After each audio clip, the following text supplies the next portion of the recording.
Hello guys, so today I'm just gonna show you how to create this login and sign up feature on the same button. All right. So there is a typical way that you can first think of, which is just when a user try to sign, do a search to the user where the email is equal to the input that is here. But believe me, it's not gonna work. I don't know why, but it doesn't work this way. So the way that I figured out how to do was just think about it this way. It's true that we want to do both on the same button, and we will still be doing both on the same button, but we have to take the problem in another way. So the way we will do that is that if the user try to sign in or try to log in or to sign up, we will first create a workflow that will log the user in. All right. So it will try to log the user in. So what is going to happen is that if the user does not have an account and is trying to log in, you will see this appear. Let's try to run that together. So let me try something like that. I'm just a user and I'm trying to log in or sign up. And there is this error message that appear. Why? Because this account is actually not registered into the bubble or my database. So what I'm gonna do is that I will just copy this message which said we didn't find an account with loose login credential, because this is actually the error message. All right. And we're gonna use this feature that is called unhandled error occurs. So if there is an error that occur, it will just run another workflow. All right. So what we're gonna do right now is that we will put the only when the current workflow error message is, and we're gonna paste the message that we took on the other side. All right. So if this happen, instead of showing up the message of the error, it's gonna sign the user up. So now we can sign the user up with the same information. And yeah, put on a password right now. Okay, so what we're gonna do, I'm just gonna show you that this way works. So I will just add some elements onto the page, just kind of a green group so you can see that the user is actually logged in.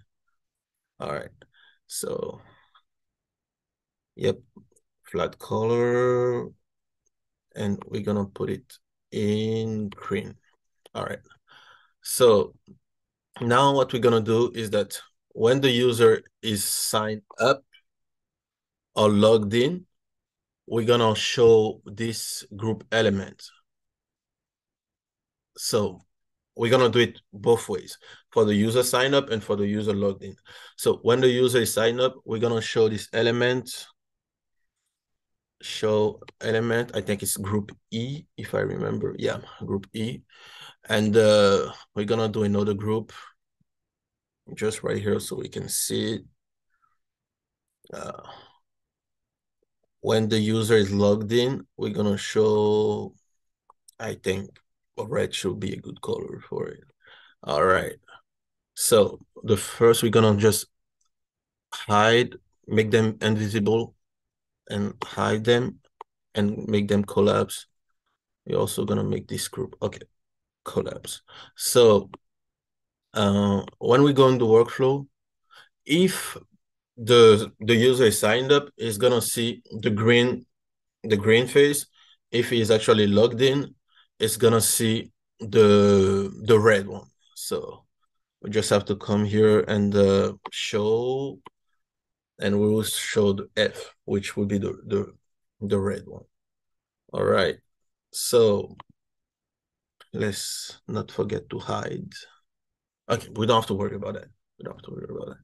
So uh, there is just for the experience, so you can see how it works.